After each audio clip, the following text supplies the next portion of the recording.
Well, hello everybody. Welcome to another edition of Paranormal Plus. What's going on, Tracy? Hey, Chris, how are you doing today? Oh, doing fine. Hello there, Denise. Twisted Witch. Hello there. Hello. How's everybody? I'm actually excited today, Chris. I got three good things, three good pieces of news today. Really? Yeah. The first one that without promoting myself, I try not to do that too much, but I'm Drunk Again song that I released on July 4th is getting small market radio airplay. So I'm excited about that. The second thing is Paralink.com. We reached a goal in people that we were hoping to by this time of, we started in January. It's been 6 months. So we've been hoping to get to this goal. So we got to that. And the third thing is we got a great guest on tonight. That's my third. Yeah. So who we got coming on? We have Johnny Hauser, and I know a lot of people know him. He, he's been around for quite a long time. I'm going to read you a quick bio that he had sent me, but then we're going to talk to him all about it. He's about 25 years investigating cryptids, UFOs, ghosts, murder mysteries, and monsters. He's appeared on Travel Channel, Discovery Channel, Destination America, Syfy, A&E.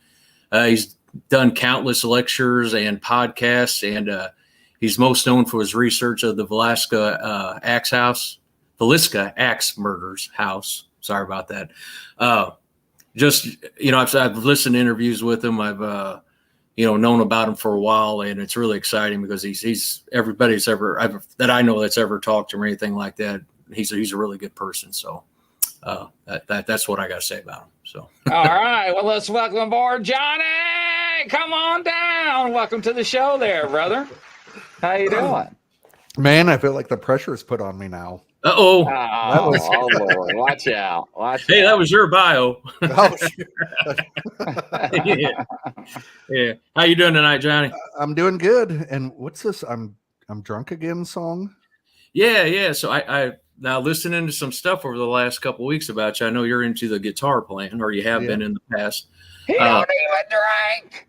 Yeah, I don't even drink anymore. I quit about 9 years ago. But I kind of tuned into my past when I was writing a song. I have an album out. It's called It's About Time, and it's a country music album. Get a chance to look it up. It's on Spotify and all that. Yeah, for sure. But we released a song called I'm Drunk Again to the radio, to country radio, and it's getting a little bit, it's a small market airplay. Right up my alley. I'm going to be listening to that tonight. And I tell you what, it's a good drinking song. It really is. And it'll kind of remind you of probably some stupid shit you did growing up. See, like stupid stuff we all did when we were growing up and younger. Yes, sir. No, hey, again, we appreciate you coming on. Definitely do.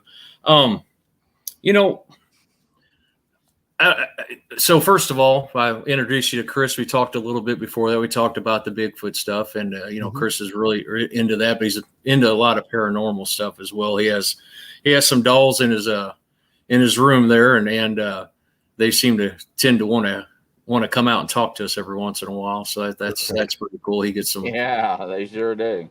I love it. But I would just like to ask you, I'd like you to walk us through, if you wouldn't mind. Like I said, I've listened to some interviews. I followed up on a lot of stuff with you, but walk us through how you got started in this field. Okay. So, I kind of got to go all the way back to when I was a little baby. We lived in a 2-story house, and I was maybe 1 year. I was still crawling. I don't know how old I was, but Mom's on the 2nd story putting away laundry in all the kids' rooms summer day, the windows were open. I crawled out of the second story window and fell all the way down to the ground outside. I can't imagine mom's thought process at that moment. I'm sure it's just pure panic. She runs out. I'm fine. Not even a scratch on me, she said. And she always said, "Oh, the angels were watching you that day." Every house I've ever lived in, weird stuff has happened. And as I got older, it's just the family ghost, just one of us, like, oh yeah, Hauser's ghost. As I got older, I'm like, not anything weird has happened. Like there hasn't been violent murders or deaths in every single one of those houses. So like I went back to them. I knocked at the doors, just super awkward. Like, hey, I used to live here. Anything weird happen? And every one of them said, no, most peaceful place we ever lived. Yeah. My very first job was filling in graves at a cemetery when I was 14. End up at the Villisca Axe Murder house running it, and it kind of got me on my thought process of there's haunted houses and there's haunted people. And no matter how I would try and become normal, when you're 16, all you care about's cruising around and looking for girls and stuff. And I tried to do that, and the weird stuff would bring me back. And finally decided, screw it, let's just go full weird. Yeah, why hold back? But my first loves were Bigfoot. I begged mom to get me the Time Life book series, Mysteries of the Unexplained. And so from there it went to UFOs and legends and just everything, I wasn't a real big ghost guy until the Axe Murder house. And I was just like, this is real? Like, come on. It's like the moon's a robot full of the reptilian species and it's hollow on the inside, but ghosts are dumb. It's like, you're going to be weird. You got to be full weird. You can't be selective weird. So I just embrace all of it. Huh. So something that caught my eye there and my attention is 14 years old working in a graveyard. So you were digging holes and filling holes back in with caskets in them, huh? Well, they would dig the holes with a backhoe, but they thought it was funny to give a little 14-year-old kid a shovel and go, fill it in. And like, that does a lot to the psyche of a 14-year-old to take a scoop and throw it on the casket, and the dirt falls over the casket. And it's like this, makes this odd noise, and it just weird. It's weird to make a little kid do that, like, 14 years old, your brain's not even developed yet. And, fill in this grave. And I mean, as I look back on my life, it's just like puzzle pieces. It's like I've always been the weirdo. There's that scene in Napoleon Dynamite where he's doing the essay on Loch Ness Monster and everybody's laughing. I did that in 7th grade. Like, scientists are detonating explosives at the bottom of Loch Ness Monster. And I remember all the students laughing. And the teacher goes, just stop. You're never going to do anything with all this hubbubaloo, I think she called it. And I'm just like, screw you, teacher. I did too. So, yeah. Any school come through the Axe Murder house, I end my lecture with, don't listen to your teachers. Do whatever you can. The reason we live in this country and our veterans have fought and died so we can live in this country is so we can do anything you want to do. Invent your own. It's better to apply for a job or invent a job than apply for one. Like, you can work for your dreams or somebody else's dreams. Pick it, and just make it work. Yeah, I know I can't speak for Chris, but I know at 14, if I was having to I stayed away from cemeteries at that age. I would have probably been one of the ones that went the other way if I was asked to do that. So I don't know. What do you think, Chris? What would you have done? I don't think I'd be filling it. Great. No. That's awesome that you did. I mean, that's cool. And like you said, looking back now at my age, I probably wouldn't be doing it. But then again, at 14, who knows, right? I mean, you're not really thinking about it. Hey, that's just a box down there. Throw it in. Yeah. Well, I mean, like, I knew it was messed up at the time, but I was like, okay, an adult's telling me to do this. It's my job, my first job. I have to do it.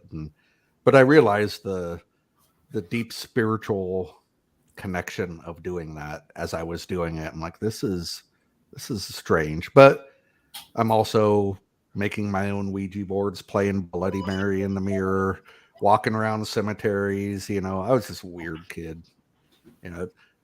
I've never been to a Super Bowl party in my entire life. Oh, really? But I have a lot of friends that think Bigfoot is a time traveling alien that hovers. I'd rather talk to those people. I like the weirdos. Yeah.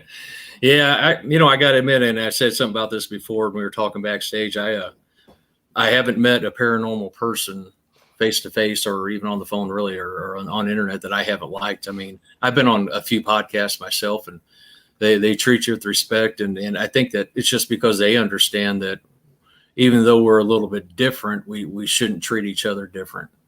No, if that makes any sense. We're all weird. We're in this field. I mean, we're obviously weird little kids, and we probably were picked on, and we know how that feels to not fit in, and I've never been a sports guy. I have no idea. I couldn't do anything athletic if I wanted to, so it's like, I get it. And I was in a position where I could hang out with anyone really in school, the jocks or the skaters or the punks and the farmers, the math nerds. And I just chose to hang out with the weird kids because these kids would take a bullet for you. They'd do anything for you. They weren't fake. They were real, true friends. And I just prefer the odd people. They're more interesting. I went to a school reunion and I talked to the big football jock that I hated. I hated this kid all through school because he was just mean. And he told me something. He goes, my parents were making me dress like that and making me go out for sports. I just wanted to hang out with you guys. You had more fun. I didn't want to do all this. It was my parents making me do this. And I'm like, if only we would have known when we were kids that we could have all hung out and all had fun together. Yep, I agree. That's a great point. That's true. So you said you'd mentioned when you rolling out of the second story and going throughout your life, feeling the kind of the way you feel. Do you think you have some type of connection, or not connection, but some type of entity, for lack of a better word, that's with you all the time? Do you think? What are your thoughts? I mean, I know I'm weird and different.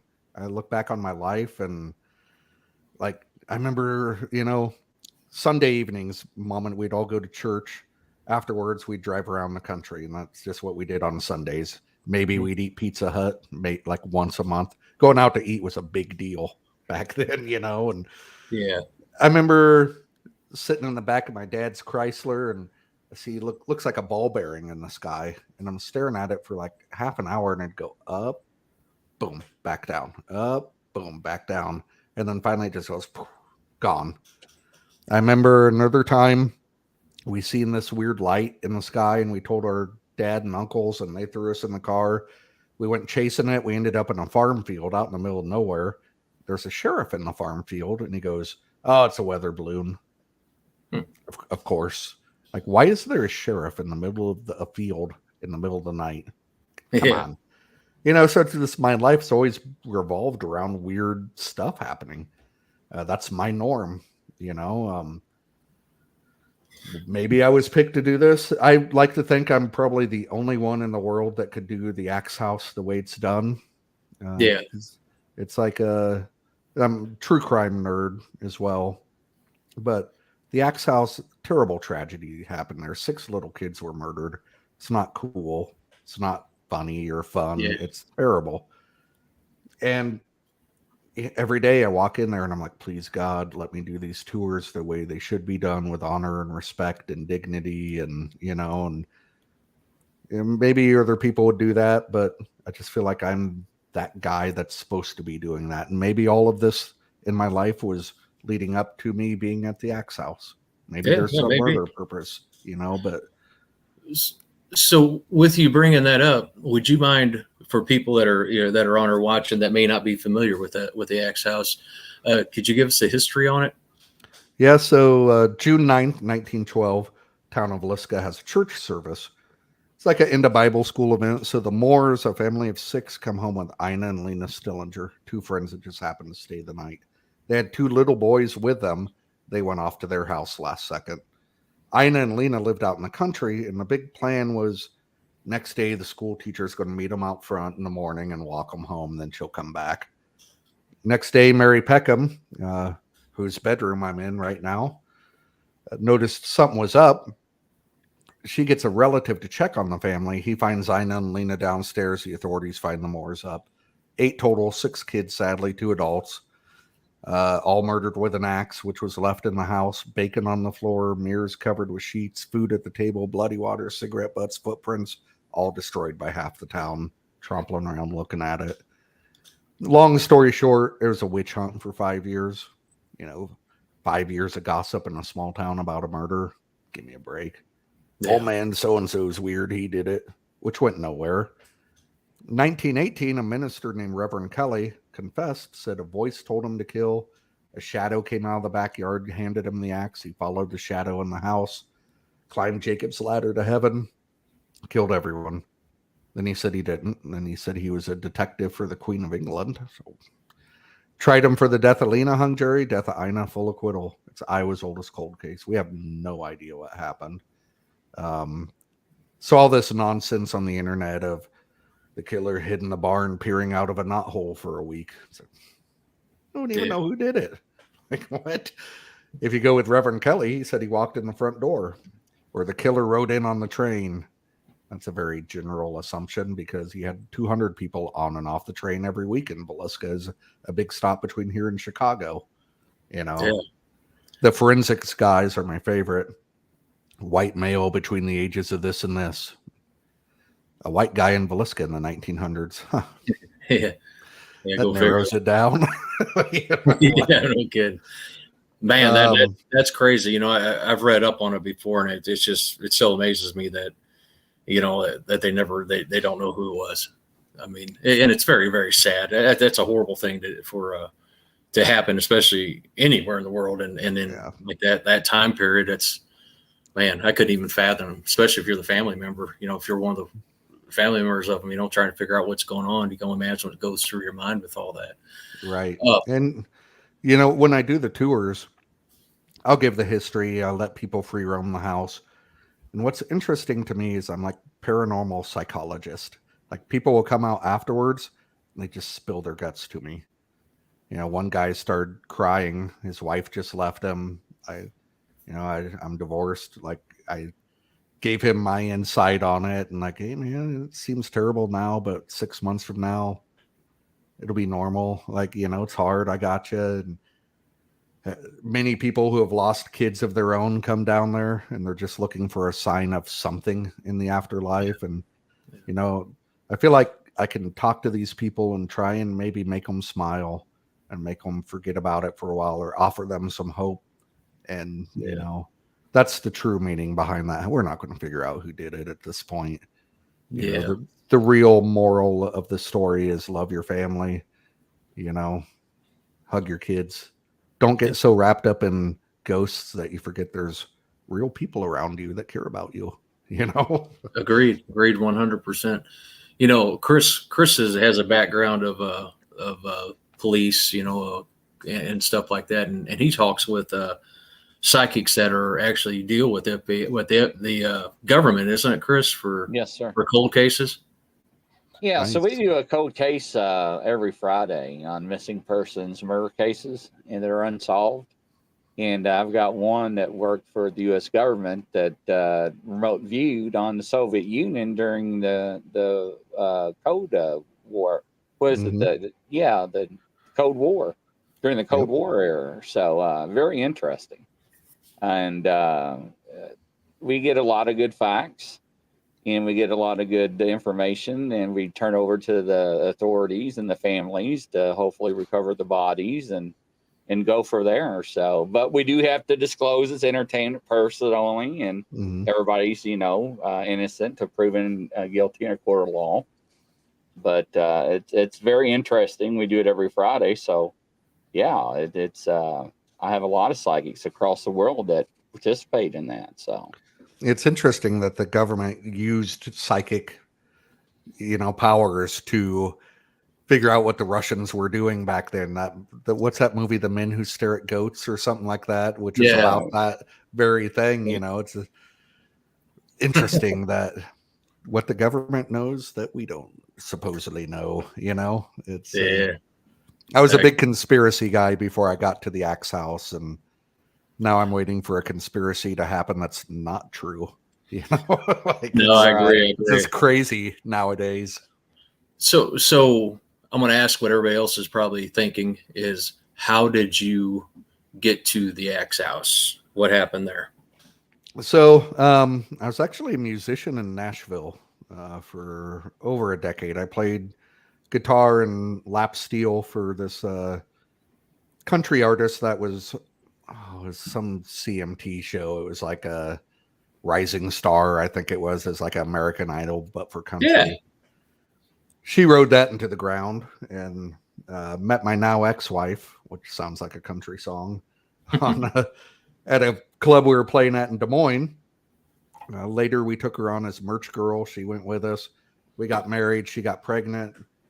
At this point in my life, I'm just like, if my drummer slurps his pop one more time, I'm just nosediving out of this bus. Like, I cannot take, it's too much with the same people. You know what I mean? And nothing is more depressing than being in a motel 1,000 miles away from home on a Sunday. That is bad. You know, it's like Sundays were home with family, having a Sunday meal, pot roast in the crock pot, you know. And so I was ready for a change, and she wanted to move where her family's from, which is Villisca. And I'm like, oh, the Axe Murders. Like, I knew about it from the true crime perspective. Walked down here every day, and I bugged Darwin, who bought the house, and he's like, you're here every day. Do you need a job? I might as well pay you to do something while you're here. And it was just a hobby. And then Travel Channel does a top 10 most terrifying. Here comes Chad Kalake with American Ghost Hunter with Ryan Buell and everybody, and Paranormal or Ghost Adventures, Ghost Lab, Dead Files, Kindred Spirits, Destination Fear. Now we're getting the BuzzFeeds and the Sam and Colby's, and I mean, everybody's been there. Anytime a show calls now, I'm just like, why? Like, everyone knows it's haunted at this point, you know? Yeah. But as I was learning, and I didn't know that there were ghost hunting teams back then. I just did it alone. But I had a lot of questions, and I was in a lucky position to where the people that taught me and answered my questions were Ghost Adventures, Ghost Lab, Dead Files, Kindred Spirits, you know, all the TV guys. And, you know, Katrina Heather Taddy is still one of my best friends, and she's my go-to, like, for occult cases, because I don't know anything about that. That's not my wheelhouse. Like, hey, Taddy, what's this mean? I send her a picture, and she's like, you know, and she'll offer her insight, and to be able to learn from her, which learned from Lorraine Warren, worked with her, you know, just, it's like being in Haight-Ashbury in the 60s. You're going to run into Jimi Hendrix and Jim Morrison and Janis Joplin. Oh, yeah. You know, and everybody was cool, and everybody offered insight, and I still text everybody with questions. And I took my ghost hunting from a musician standpoint. So Randy Rhoads, who played for Ozzy Osbourne, known as one of the greatest guitar players that's ever lived. I read where every town he went to on tour with Ozzy, he'd find the local music shop and take a music lesson just from the nobody there working at the shop, because he said there's always something to learn from somebody, always something. And I've always taken that into my paranormal. I don't know everything. You can't be an expert on something that's not even proven to exist, you know, really technically. And I agree. So I try and take tidbits of everything from everybody and my own stuff. And anytime there's a young team that comes to the Axe House, I try and offer and encourage these young kids to, you know, here's what I've learned from Johnny Zaffis and, you know, and so-and-so and so-and-so and Nick Groff, and, you know, take that along with your journeys. Maybe you'll further it. Yeah, that's a great advice right there. You can always learn. Somebody can always teach you something somewhere, man. Yeah. You know, I find that a lot. I'm a member of that Paranormal, we're just a small group of friends around here from St. Louis. If you ever look it up, it's T.H.A.T. It's just acronym for all of our friends, right? Yep. And we just did a cemetery the other night, but we do a lot of more private hunts than we do public hunts. Mm-hmm. But when we have friends or people come with us, other hunters come with us, they're always teaching us different things. I talked a little bit before this about the Edinburgh Manor, up in Iowa, with Cat Armstrong and William Armstrong, their group, and then they had a couple other people.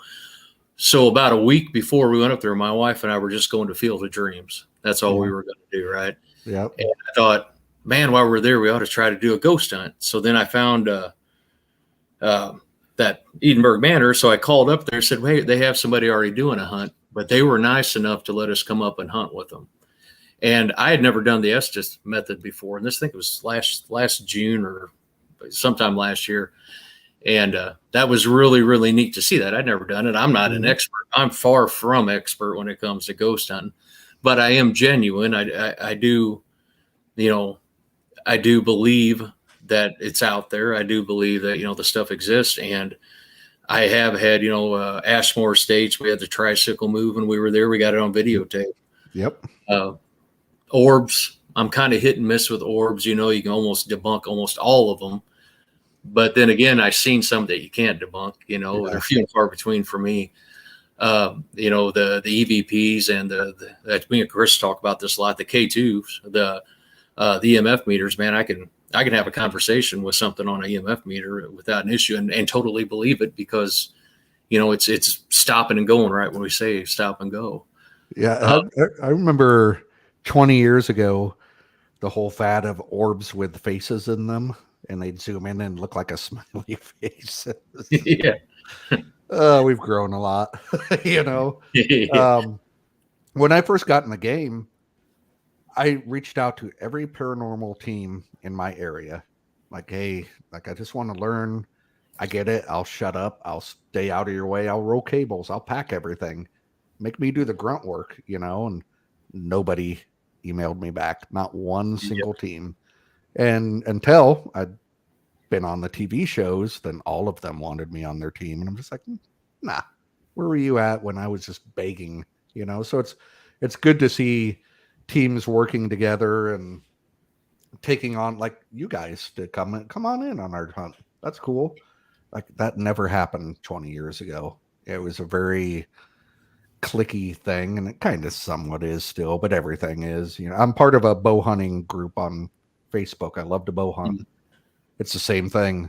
Shooting my pilot for travel or for outdoor channel, getting in big arguments about what gear to use, and it's just like you could be in a quilting group and shooting a pilot for Martha Stewart. It's like, well, it's bound to happen, and like we talked earlier, in 2 years, a year and a half, 2 years, it's just the community's exploded, and you have to face it that there's going to be some type of negativity. There's going to be some people debunking the natural stars, that have been stars for a while. Yeah.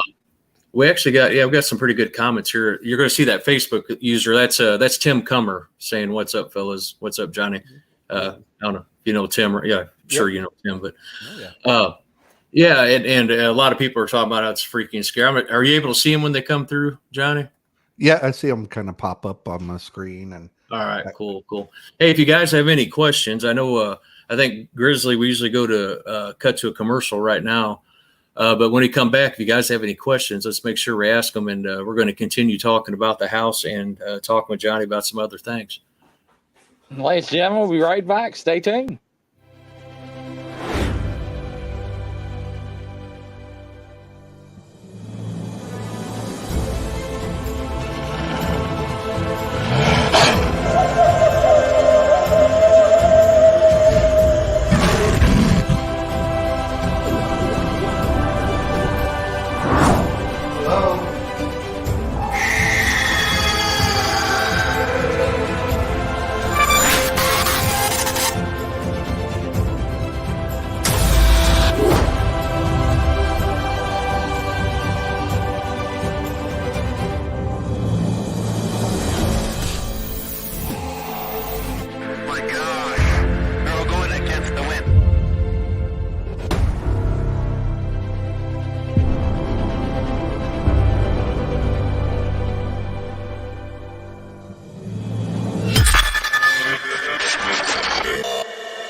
Welcome back, ladies and gentlemen, to another edition of Paranormal Plus. We got Johnny with us this evening.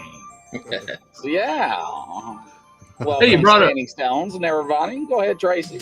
Hey, you brought up something. I'm sorry to interrupt, Chris. You brought up something earlier about the Warrens. I'm actually a part of the Warren Legacy Foundation with Chris, with Elizabeth's grandson Chris, and that's a pretty good group. I don't know if you've heard of it or been involved at all, but it was one thing that was explained to me. Is Elizabeth. Her goal at the towards the end there, whenever they created that, was to get psychics involved. And one of the cool things I thought about was, even though a lot of the movies aren't from the Warrens aren't 100% accurate, after the movies came out, they actually started bringing more people out of the woodwork and asking, hey, what's going on with this? I think I can do the same thing. I think I have that same ability. So they were able to bring in people like that. So I thought that was pretty cool thing that they had started, so. Oh, definitely. So the psychic phenomena, I've never really had an opinion on until the longer I've been at the Axe House, the more weird things would happen of think about somebody, then they call. Little things like that. My daughter, when she's little, we do daddy-daughter date nights, and it'd be go eat Mexican, then go watch whatever scary movie, The Conjuring, Insidious, at the theater. And we're eating at a Mexican restaurant and just having the chips and salsa, and I had this little flash in my head where she put her straw in her pop with her finger over it, where you pull it out and there's soda, and she blew it in my face. And I was just like, man, she knows way better than to do that. Then she did it like 2 seconds later, which is totally out of her character. And it tripped me out so much I couldn't even enjoy my dang burrito. It's just like, what was that a psychic flash of what was about to happen? Or did I think that and impose it telekinesis wise to her head, So I've learned to really trust my intuition and stuff more and more. As far as psychics at the house, I've probably had 10,000 psychics in the last 20 years at the Axe House. Not 2 of them have given me the same story. Now, I don't think they're fake. I just think they get what they get, and the house is just messing with them, blocking them from certain information. And like for a long time, people would do EVP sessions of, tell me who did this. Who's the killer? $1 million question. Every single person that comes there asks. They were all getting different names that nobody had ever heard of. Once a year, I go back through the old detective notes to try and refresh, because there's so much in the case. You just forget stuff. Yep. All those names that people were getting were names of townspeople who lived in town at the time. The guy who owned the shoe store, I mean, you got to be a super nerd with Villisca history to know that guy's name. I don't say it on purpose. His name comes out. So whatever is in there is just messing with people. And I think they're just messing with psychics and giving them false readings, and because what if there was a vendetta on that family by the townspeople? I've thought that, the old Skidmore, Missouri thing where the whole town is involved. Maybe I don't know. It's all speculation and all guesswork at this point, but it's like interesting how. So I'm just going to say, I make a lot of Axe House purists mad with this comment. I don't think the family's there. I don't think they've ever been there. The stuff that happens there, this is very typical. Had a guy by himself, gets an EVP of a woman saying a woman's name, Class A. He messages me. I was bored, so I went down and listened to it. It's like, that name doesn't ring a bell historically. I'll have to research. He said, no, that was his girlfriend's name 33 years ago in Texas, who's still alive. Next day, YouTubers from Maryland, name from their past, super personal. To me, that's something in there going, I know everything about you, and I want you to know I know everything about you. Something very scary, very intelligent, very unsettling. That's the stuff that comes out of the Axe House. John Worley, who called kindred spirits down. Investigator got an EVP that said kill John Worley. I'm like, dude, everybody gets that kill insert name. It's normal Axe House stuff, you know. I'm like, you were here, you're fine. It's not going to kill you a year from now at Walmart, you know. Yeah. But it's something. So Dave Schrader sends me this EVP.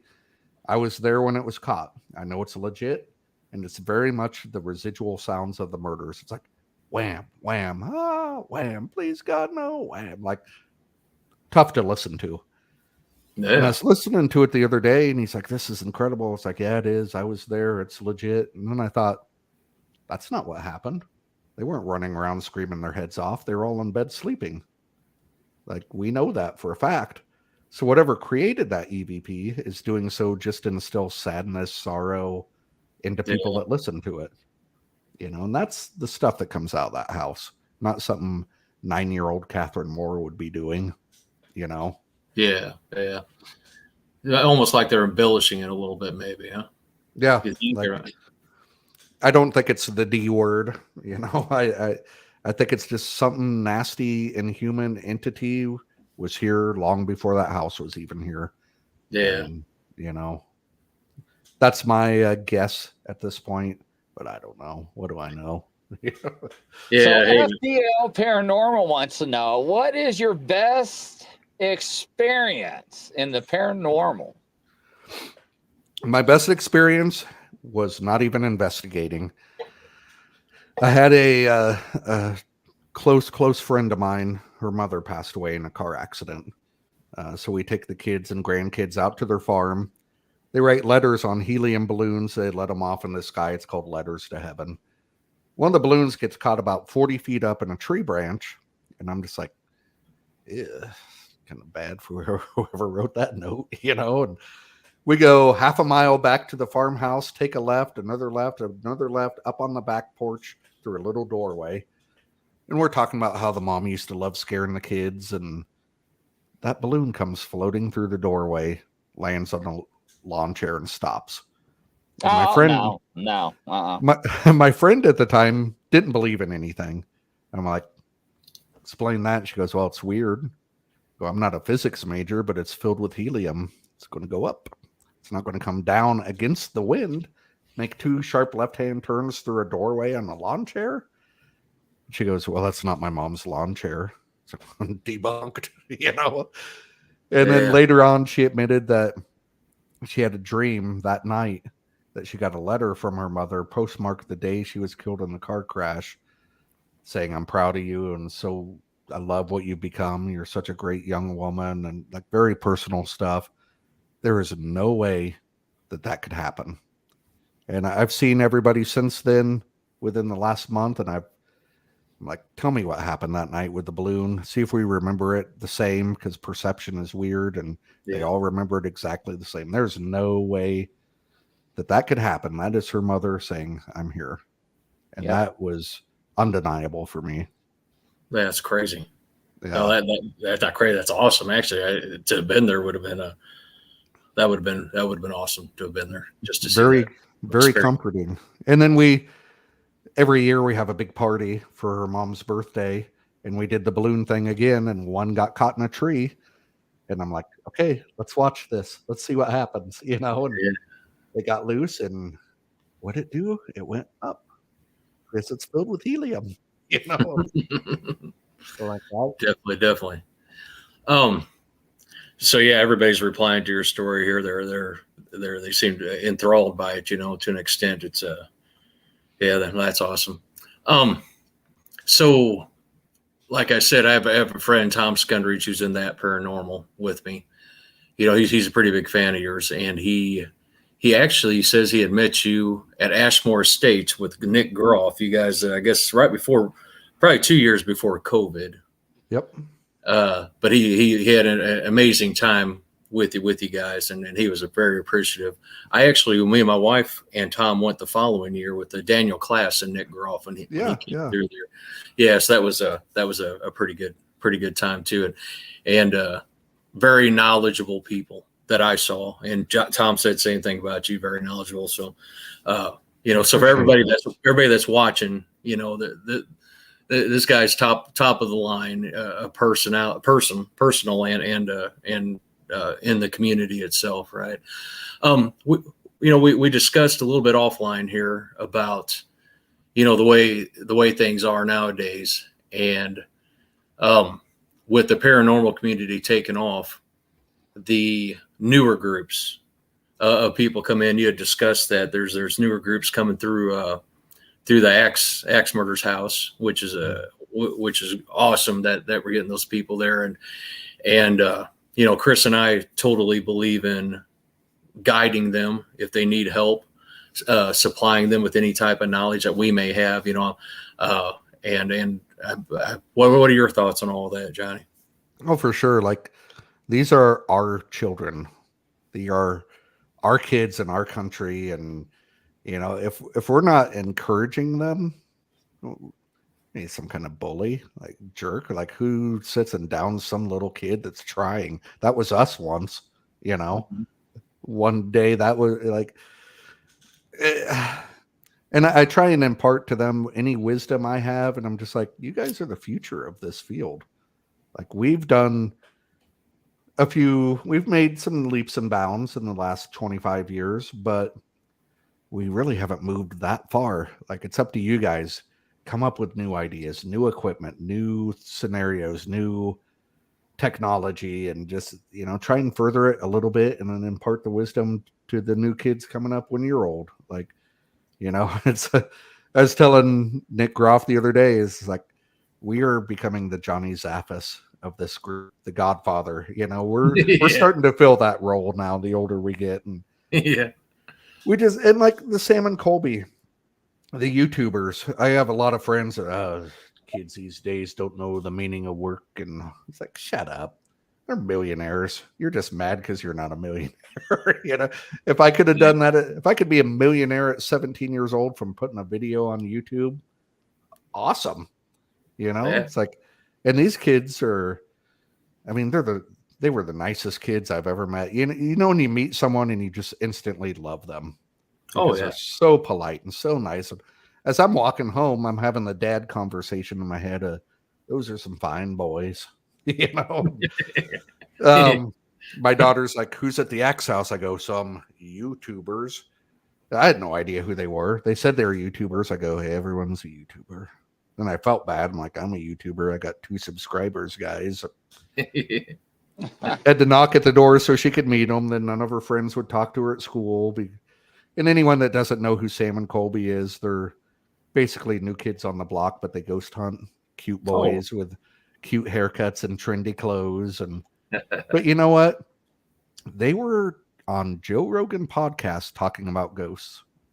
I know every big name in this field that has a TV show has tried to get on Joe Rogan, and they failed because Joe Rogan doesn't want to even entertain ghosts, but they made it.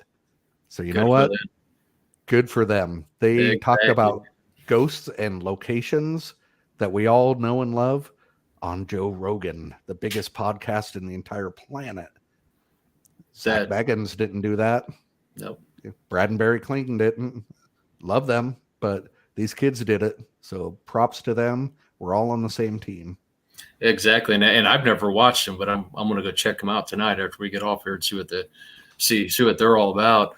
I watched the episode here, and I watch I watch all the shows everybody does. There's been a few shows here lately where I'm just like, I'm about to fall asleep watching this, Yeah. These kids are excited.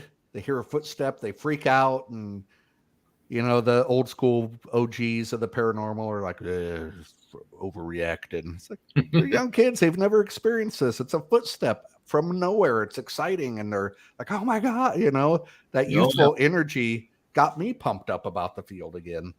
Yep. It's like, we need that. And the next episode, they were at Transylvania at Dracula's castle. Man. Right. It's amazing. That's living the life there, man. That's awesome. They're spreading the news, and that's all we can ask for is more weirdos like us to keep this in the public eye. Otherwise, it's just going to fade off again. And I can remember when the paranormal was nerdy and stupid, and now it's cool. Yeah, now it's cool. That makes us cool, right, guys? Yeah, yeah, no kidding.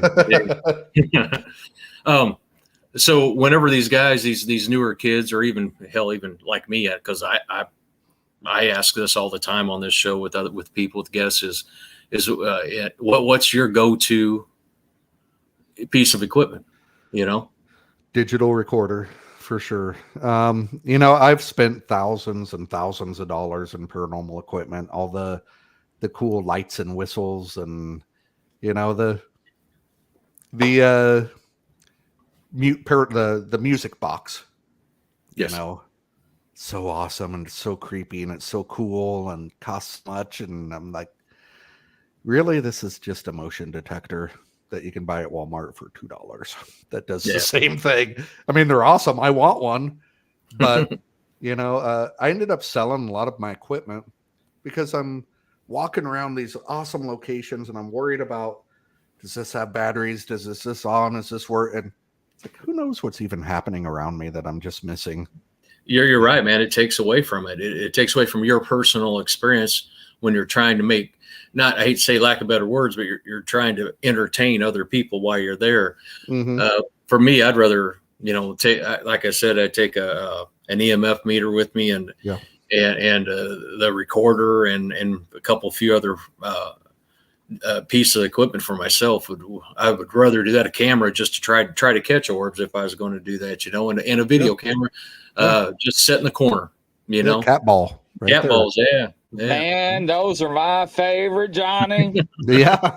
They get thrown at me in my studio. I have to take mine down. They get thrown at me while I'm live. They hit me in my head. They hit me in my...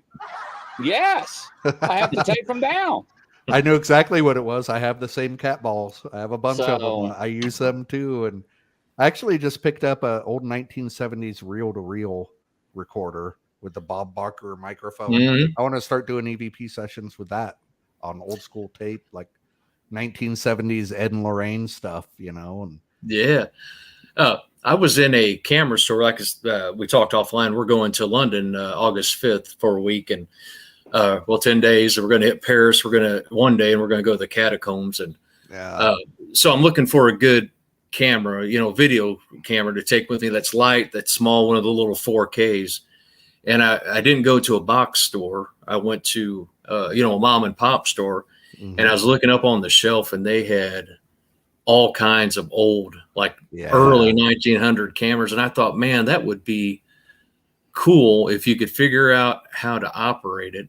Yep. And do that stuff with it, to do film on it, to do the EVP stuff like that. And man, that would be so awesome. But I'm not, I'm co-creator of this at Paralink.com, but I'm not the computer guy on it. My buddy Sean's a computer guy. So I'm kind of internet computer intolerant on some things. But man, if I knew how to do that with the cameras, I would do that in a heartbeat. One of the coolest ghost pictures I've ever seen from the Axe House was taken on a tintype camera from the Civil War era. And that got me thinking, it's like, I want to try getting back to this old school lo-fi technology. This tintype camera caught this image of a shadow where there was no shadow, and it's so creepy and awesome. And, it's like, let's try everything. Try stupid experiments. Like, even with apps, I know a lot of ghost hunters are like, apps, no apps. And like, we got to try new stuff. Otherwise, we might as well still be doing seances. At some point, somebody said this K2 meter might pick them up, or this REM pod might do something, I download every app that comes out, and if it's dumb, I laugh and delete it. But I've had a few that have said things personal. And I'm just like, and the reason, so I did an event with Mark and Debbie Constantino before they passed, and they had 10 identical recorders. Same make, same model, same settings. We use the same batteries out of the same multi-pack. All were touching each other, lined up on a desk. 3 of them would get EVPs where the rest wouldn't. So it's like, okay, voices are just vibrations that resonate on eardrums and make a noise. Do ghosts have vocal cords? Why are we talking to them? Do they have eardrums? Or is it just psychically imprinted on what they want to have to hear or experience? Because we've all been in places where, oh, my buddy's having all kinds of experiences, but I ain't having nothing happen. It's like, you seen this little kid? I'm like, nope. It's like, but I feel like that particular night in that particular location was specific to that person's journey, not mine. So it's imprinting on him. There's a lot of, like, John Tinney, one of my best friends, talks about a lady seeing her grandpa's ghost. He's in his fishing boots holding his fishing rod. Well, he's not walking around as a ghost in his fishing boots with his fishing rod, but did he trigger that memory in her brain to see that as her favorite memory of him? Yeah. There's a lot to learn, I think, about the psychology of all of this. Perception is a crazy thing. Yep. I agree 100%. Grizzly, he had brought up a couple of times before about the cigarette on his back porch. Yeah. If you want to tell that story real quick, Chris. Yeah. So when I was younger, my grandfather passed. We was down at the lake, and I got up to get something to drink. And, on the deck, we had, I think it was like 15, 16 by 40 or 50 deck on the porch, screened in. And decks, they warp. And back then, it was an old aluminum door. And we had a bell on it. And this door, when you open it, you'd have to pry it open. You can hear the door drag, and the bells would ring. Yeah. And at night, we would lock it. And you would know if somebody would try to open the door, because you could hear it and the bells would go off, but you couldn't open it. Well, I get to go up, and I'm like, somebody's out there on the deck. And I'm like, what the hell? I'm like, I'm sleeping right next to the door. I was like, I didn't hear the door open or the bells go off. And somebody took a puff of cigarette. I'm like, that's my grandmother. I'm like, what did I? That's like, hey, grandma, get up, grandma. And why is it that when you try to wake somebody up, they do not get up? Right. And you know what I'm saying? So when I got her up, and I was like, look, I'm like, Grandpa's out here smoking. And she's like, what? I'm like, no. So we went out there, and she's like, are you out here smoking? There was smoke out there. I'm like, no, I'm not out there. I was like, Grandpa's out here smoking. I would not go back to bed that night. Mm-hmm. So he came back. Everybody on my mom's side of the family has always came back. I'm telling you. Yeah. So, and that has been burned into my memory. And and when every time he took a puff, half the side of his face would light up. Mm-hmm. And he always stood in that one spot on that deck to overlook the lake. And that just freaked me out. And that was not too long after he passed. So, yes. So was he triggering that memory in your brain to see it visually, to say, hey, I'm here? So, I mean, where's he going to buy cigarettes at? Well, like, was that just why was there smoke on the deck? Right. That because she thought I was smoking. I'm like, what the hell? I ain't smoking. He was smoking. See, there's just so much in this field of stuff like that. Why is there smoke on the deck? Yeah, because with the roof, it was there. It had nowhere to go, besides over and under. And it was, some of the smoke was trapped. The cigarette smoke was. Yeah. So, and it was fresh. And it was like, and I'll never forget it, because at nighttime, especially during the Vietnam War, they always warn people about smoking at night because they can see it for over a mile away, remember? Yeah. Yep. And when he took a puff on it, the glow lit half of his face up. Yeah. And I was like, there ain't no way in hell I'm watching this. Because at first I was like, oh, hell no. Somebody's getting ready to meet Jesus right now. Because I'm going to start shooting through this glass. Yeah. Because I thought we had somebody that got onto the porch, because we have a fridge on the deck too. Mm-hmm. But when he took a puff and I realized who it was, because I was like, oh, hell no. I was like, Grandma, you got to get up. And of course, I don't know why is it, just like in the movies, they do not wake up. Yeah. And I was like screaming. But anyways, yeah. It makes me very happy that your grandpa can still sit out on the deck at night and have a cigarette. Like that's awesome. Oh yeah, in the afterlife, he still comes back, even on the police force.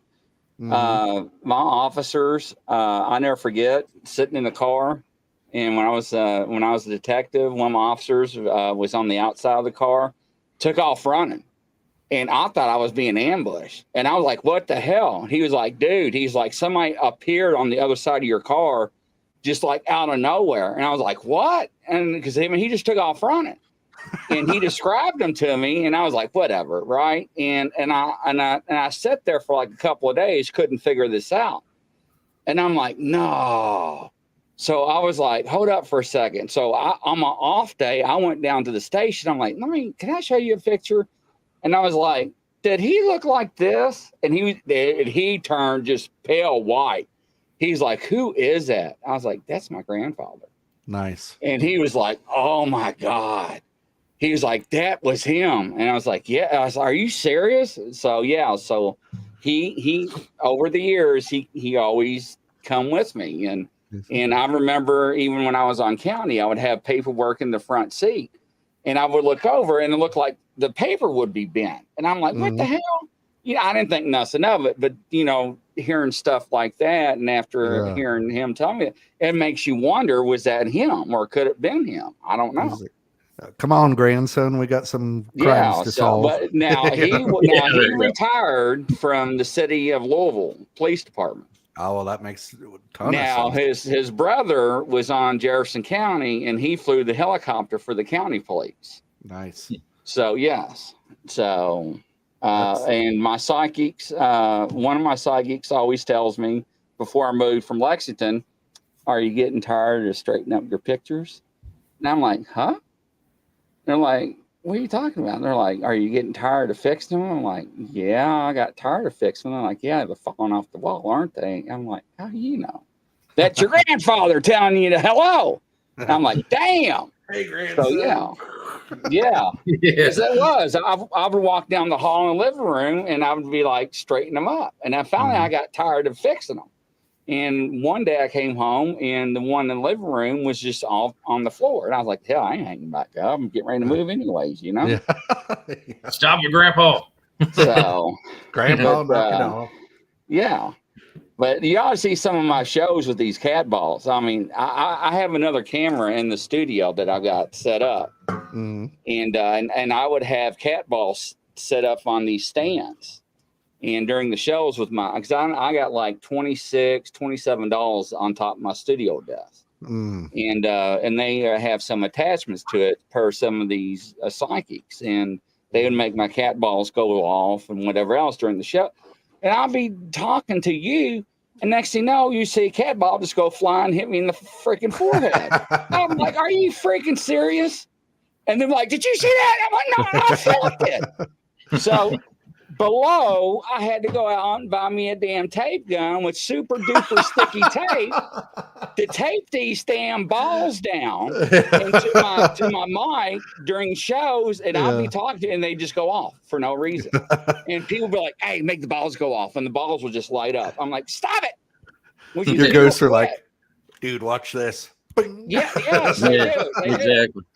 So then I was filming a TikTok series for one of our shows with FDL, and I get nervous, Johnny. I'm not gonna lie, I get nervous.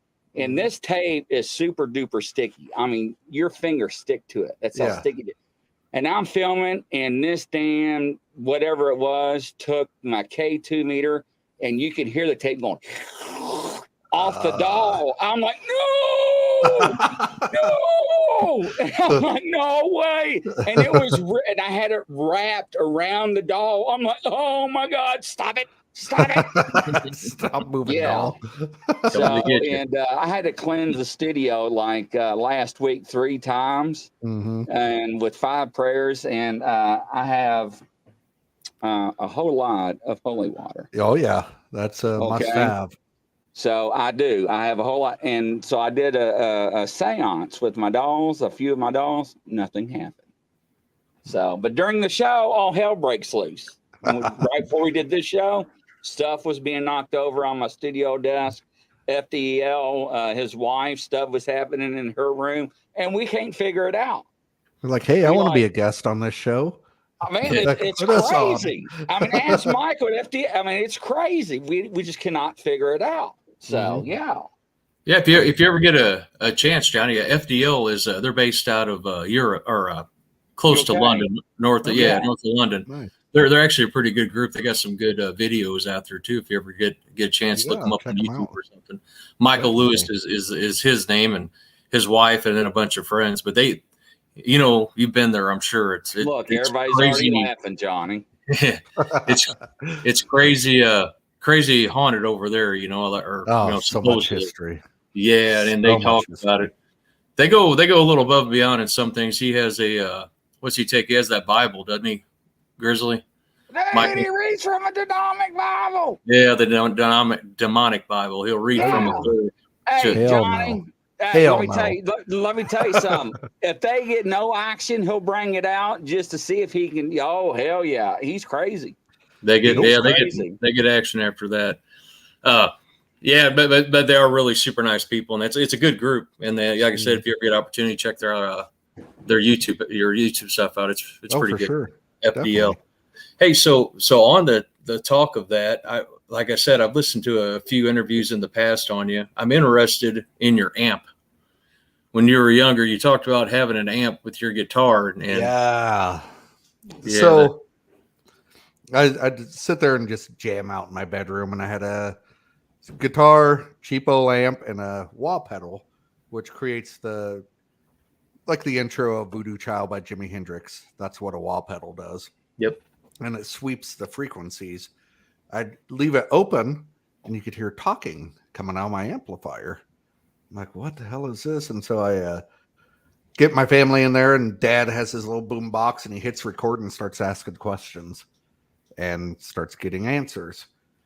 They play it to all of my family, and they're all bawling. That's Grandma's voice. That's Grandma's voice. I know Grandma's voice, who passed away. And so it's like we were doing ghost box sessions in the 80s, and that kind of set motion of what I do for a living, for sure, just to sit and watch my aunts and uncles in tears hearing this voice. And one of it said something about my name, and then a car.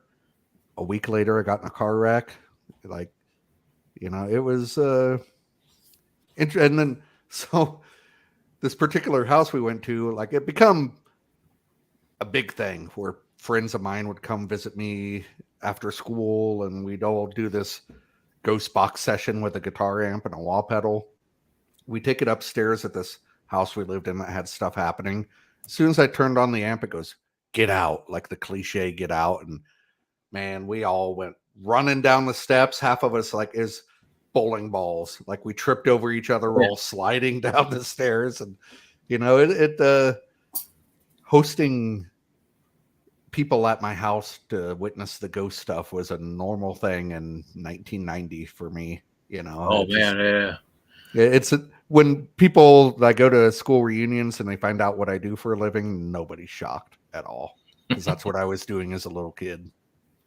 Yeah, I would have come over to listen to that stuff. I guarantee that. I may be scared of a few other things, but if somebody was telling me they were catching some voices on a box, I'd have been over there in a heartbeat. Oh yeah, and they'd be like, "Yeah, right." And it's like, "Come over, we'll do it after school." And all of us sitting there in the room and doing this ghost box session with a guitar amplifier. And I should take guitar and an amp and a wah pedal over to the Axe house and see if I can duplicate that. I mean, that would be cool. Same idea, one of the first ghost box I had years before a ghost box was a thing, and this is actually it. Totally looks like a bomb. I can't take it on airplanes. Yeah, no shit. But it actually has 5 different radio boards in it, so you can do 1, 2, 3, 4, 5 all at the same time. Back and forth, multi, it works as a EMF detector, static electricity, it's all in one. And this was 20 some years ago this was made, Yeah, that's cool. Yeah. Now your dad was, like you said, he came at the started recording, but he was into it, wasn't he? Into the paranormal. Dad's where I get my weird stuff from, and Dad was the one telling me, pushing me to follow my dreams. You can, if you want to do this, you can do this, go do it. Yeah. It's never too late to work 9 to 5. 9 to 5 sucks. Go make your dreams come true. And they live down in Arkansas. We got 40 acres down in the Ozarks there. And he's constantly telling me about how many Sasquatch he has in his backyard. And I'm just like, okay, Dad, take too many pain pills today. Or I was telling a friend the other day, it's like, he probably has 4 Sasquatch in his woods, and he's probably telling the truth. But my favorite dad story ever. Went down to visit, and we're just sitting down there in Arkansas, and he goes, tell you what happened the other day? I'm like, no. He said he's out in the shop working and heard a help me. I'm like, what? It's like, yeah, a little voice saying help me. I'm like, oh, that's weird. He goes, I couldn't figure out where it's coming from, and there's a coffee can tipped upside down on the desk. And he's listening, and he put his ear to the coffee can and heard, help me. He said he lifted it up, and a bee flew out. I go, you telling me a bee was saying help me? He goes, all I'm saying is the bees don't bother me anymore. Like, what? That's Dad. That's one way to get rid of them, I guess. Yeah, if it works, it works. Yeah. So that is Dad, and Mom is very practical, no nonsense. So like that's where I come from. The believing bees are telling me help me to, okay, I got to debunk this. It's like a good yin yang. Yeah. And being a good parent, it sounds like he's a great parent. Like my parents were anyway. They lead you in the right path and want you to follow your dreams. Believe in you no matter what you do. Right? It sounds like that's what you do with your daughter. And that's what I've done with my kids. So my daughter's like, people, what do you want to be when you grow up? You need to start thinking about it with college. She's like, I want to be a ghost hunter. You can't do that. I'm like, oh, really? You can't? I did. Well, you're lucky. No, I'm not. I'm lucky, yeah, but fortunate to be in the situation I am, but so is she. She can do whatever she wants. Anybody can do what they want. That's why we live in this country. You can create your own job and do it. Exactly. Hey, something else I was going to follow up with you real quick on one of the interviews, and I don't know much background on it. So the Van Meter monster. Monster. My wife gets on me because I say monster, but it's monster. So what is the Van Meter monster? I've heard about that in a few different times. The Van Meter monster is basically kind of like Mothman, way before Mothman. In Van Meter, Iowa, this town was for a week solid, like plagued by this monster. And they said it was like a 6-foot tall winged creature with a huge wingspan, parrot-like feet, and had a horn protruding from its head that glowed like bioluminescence. The people that saw this creature night after night was the sheriff, the school principal, like the owner of the bank. Very respected people. Yeah. Last day they saw it, they all got a posse formed. They chased it to this mine shaft in this town. They took a shot at it as it ran into the mine. 2 more jumped out of the trees, ran into the mine after it. They dynamited the mine shut, ruining the economy of this town. That was their source of employment. Yeah. So me and my friends go to Van Meter and we do this documentary. I think it's 1908 is the name of it, when the year that this happened.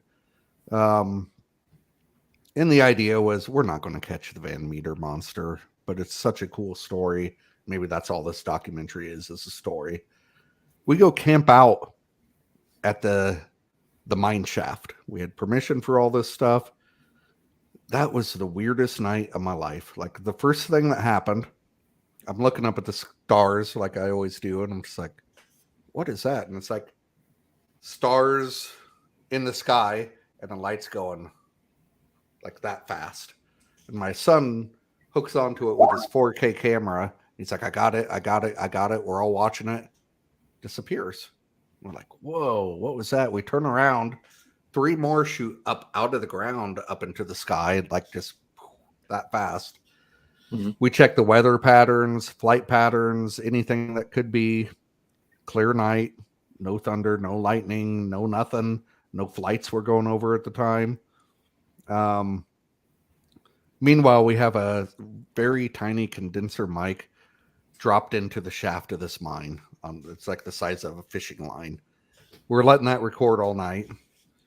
We walk down a pathway, see what looks like some sort of creature walking. I'm like, are you guys seeing the shadow? So I walk to a tree. The further I walk, closer I walk to this tree, you could feel like a vibration, a hum inside your body, and it got stronger and stronger. It's kind of like when you walk up to an electric fence for cattle. You can hear that, and the closer you get, you can feel it. So I have everybody else, like one by one, walk to that tree, just whisper to me afterwards what happens. They all felt the same thing. We hear a train coming, and some of the camera guys get on the train tracks to get cool B-roll shot. I'm like, you better get off the tracks. They're going to think you're trying to kill yourself, and slam on the brakes. Right then, the rumbling, the sound on the tracks rumbling, it all stops. And we're like, huh? We look around the corner. There's no train anywhere. It's like, oh, you telling me that's a phantom train? Come on. we review the audio that we had in the mine. Girls singing. We're miles away from anybody. There's no girls in this mix. Like, come on. It's just all dudes camping out, way away from anyone. There's nothing in sight. So it's like UFOs, cryptids, ghosts, haunted phantom train, vibrations, girls singing in a mine that's been dynamited shut. It's like the whole paranormal unification theory of where one thing happens, everything happens. It's like an octopus with several tentacles of ghosts, aliens, cryptid. Like, it was the strangest night of my entire life. Man, it was so weird. So weird. And that documentary is on Netflix or Amazon Prime. I believe it's called 1908. If you type in Josh Hurd on Amazon Prime, it's going to come up with that. And it was just so bizarre. I don't even know how to describe that night. Josh Hurd, 1908. Yeah, I'm going to check that out. Yeah, for sure. And if you get on there, there's a bunch of other Josh Hurd documentaries that I was part of, like A Brush with Evil 2 and 3. And oh, really? The last Brush with Evil we did, half of us were at the Malvern Manor, the other half at the Sally House. And we had Josh's wife type up questions. She would seal them in envelopes, handed us an envelope, handed the other an envelope.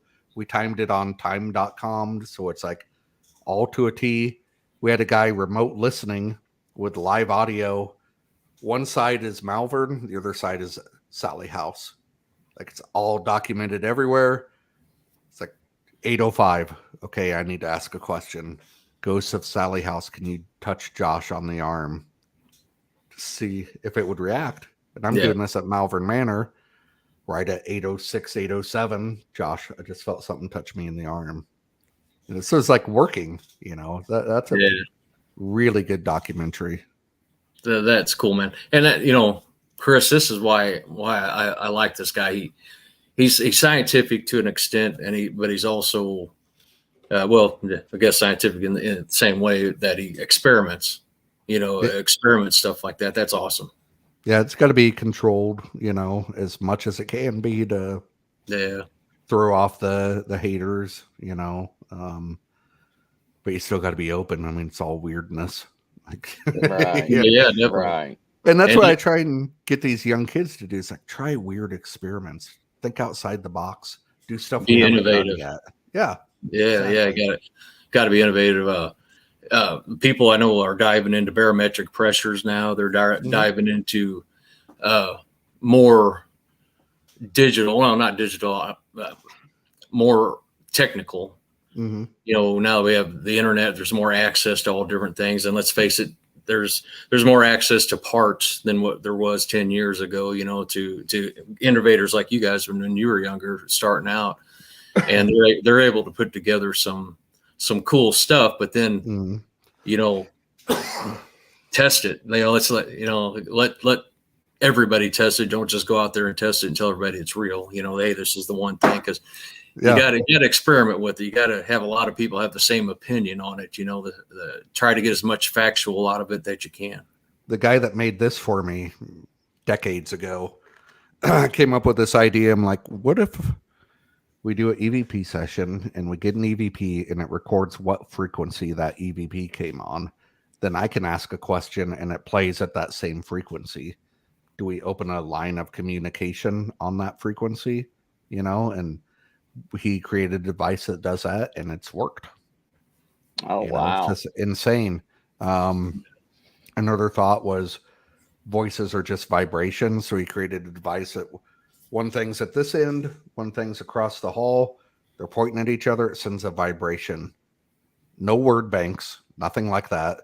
Just a pulse. And can this other device record that? And if it turns it into a voice in between there, and it's worked 2 times. We've tested it probably 200 times. It's worked twice. And it's like, oh my gosh. Like there's no word banks. It's not picking up outside noise. It's picking up this pulse being sent to it. And it created a word out of that. That's awesome. That is cool. Man, that's just great. So trying to think. So I remember hearing you talking about Paranormal Lockdown, an episode you were watching on trying to remember, you're getting overdubbed. Oh, yeah. Yeah. If you had a second, let the people know about that. That'd be cool. So I think the NDAs and stuff are done now. Paranormal Lockdown was originally me, Nick Groff, and John Tinney. And we shot the sizzle for it. And then Katrina ended up getting us the spot because they wanted a male and female, which is awesome because Katrina is amazing. It is what it is. And I think the coolest thing, so I went to Malvern Manor because people were Facebook messaging me, yo, I was at Malvern last night and your name came out on the Geoport. First one I got, I'm like, okay. Got it again. And I just kind of ignored them. I'm investigating the Axe House and I'm getting Inez, the captain, weird EVPs of names I've never heard. I end up going to Malvern, taking a tour, and Josh is like, yeah, the guy that owned this one is a motel was known as the captain. This is the room where Inez killed herself. I'm getting EVPs of the, and so I'm walking around. I'm down in the nurse's wing and I see something out of my peripheral vision. And I stop and I look and it's like darker than the dark, and I'm staring at it and I turn my eyes to kind of readjust and I look again, it goes like right at me. Like, Nick, you need to get here immediately and do an episode here. This place is crazy. They do an episode. We filmed that. But then it was re-shown in Brazil, I believe. And they overdubbed my voice and Nick's voice and Katrina's voice. And like the overdub of my voice is a very como estás, like very gruff, and I'm like, this is the most amazing thing I've ever had happen in my career. That's when we hit the big time, man. Somebody's overdubbing my voice, and somebody in Brazil is watching this, and that's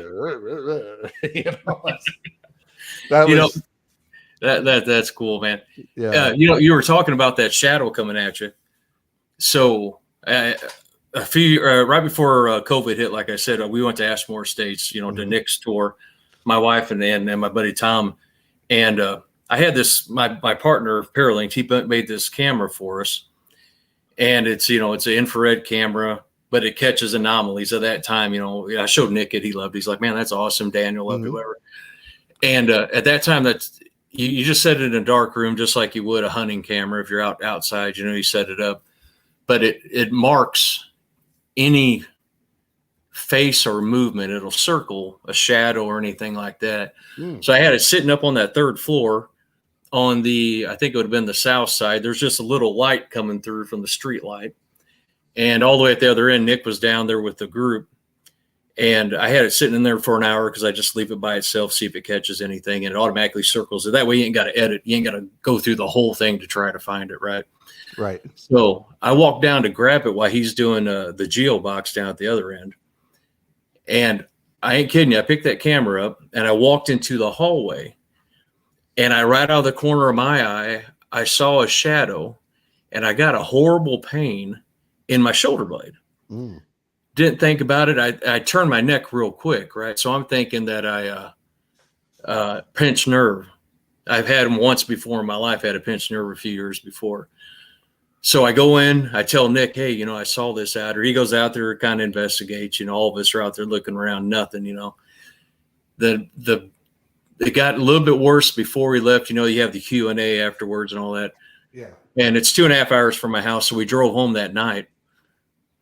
I woke up the next morning. I could barely get out of bed, right? So I'm thinking, man, it's a pinched nerve. So I go by the ball. You put it on the wall, and you're rolling your back up and down. And I'm using the corner trying to get out. I'm telling my wife, this is the worst pain, And so I go to my doctor, and of course they don't want to give me an MRI right then. That, hey, you're going to go to workers hardening or whatever it is, some type of therapy.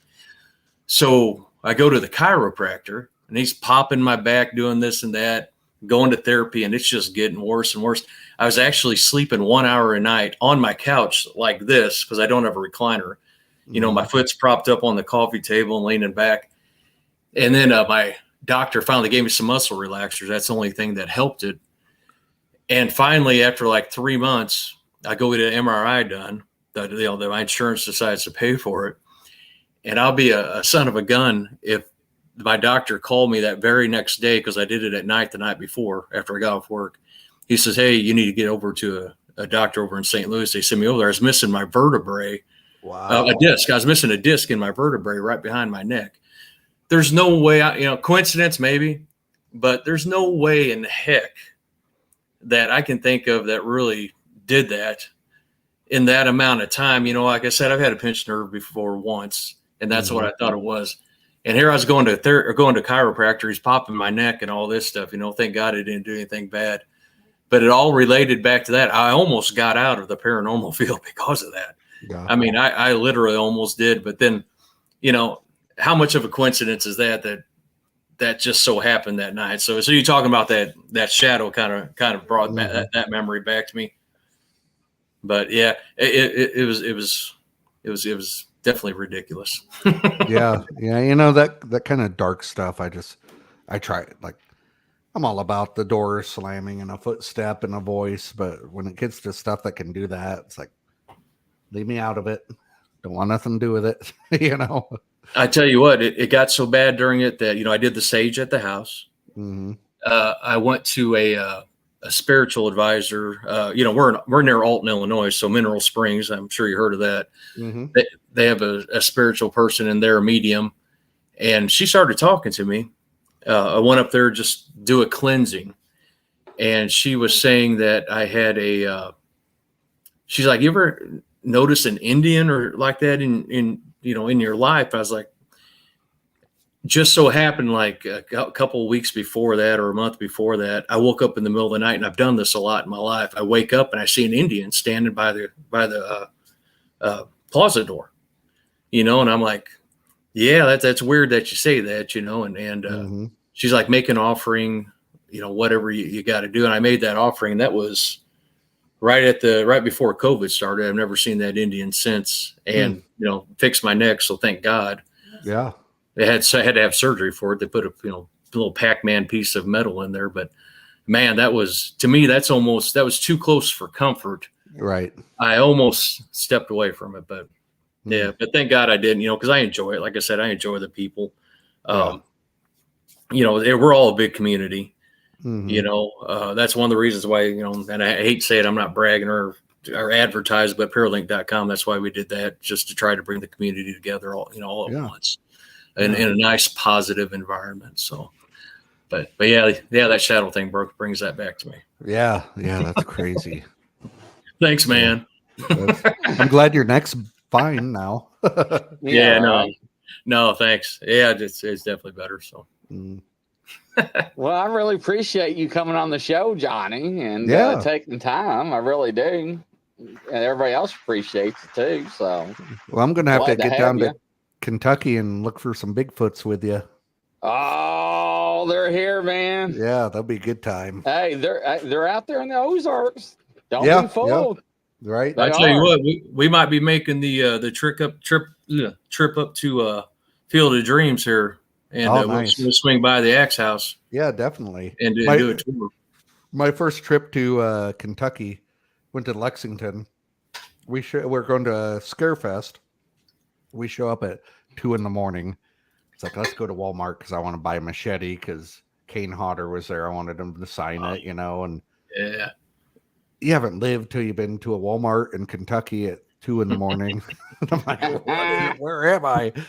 I'm looking at machetes, and I got my friends with me, and there's a worker. He's like, "Can I help you?" It's like, we need machetes. You just take a look at me, and they go, "Oh dear God, you boys are fixing to kill somebody in the woods, aren't you?" And the guy walked off. Oh man, that's funny. Yeah, definitely though. I think we're gonna be making it up here. If you're okay with that, I'll get a hold of you on Facebook. Yeah, for sure, definitely. Yeah, hey brother, we really do appreciate you coming on, and much respect for Chris. Thank you, Chris, for having him on with me. Anytime, absolutely. Just a good time, And next week we have. Give me just a second here. Whoop. We have who do we have here, Chris? I sent it to you. I got it pulling up right here. Next, we got Henry Lee, owner of the Gilchrist house. Florida? I believe so, yes. The jailhouse? The Gilchrist. Hold on a second here. He just sent me this the other night. It's a 1928 old jail in Gilchrist County. Yeah, I remember him. He's a good guy. You like him. Yeah, he's definitely a really nice guy. I think he's watching today, or he came in for a little bit. He's a member of Pac-Man Paranormal.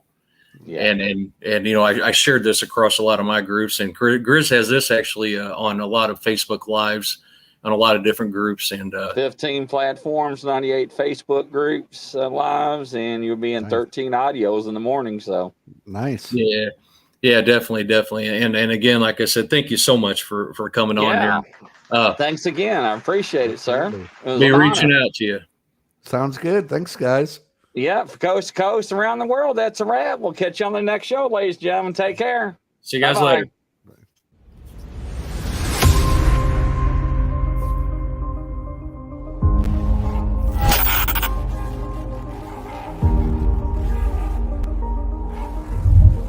Ha ha ha.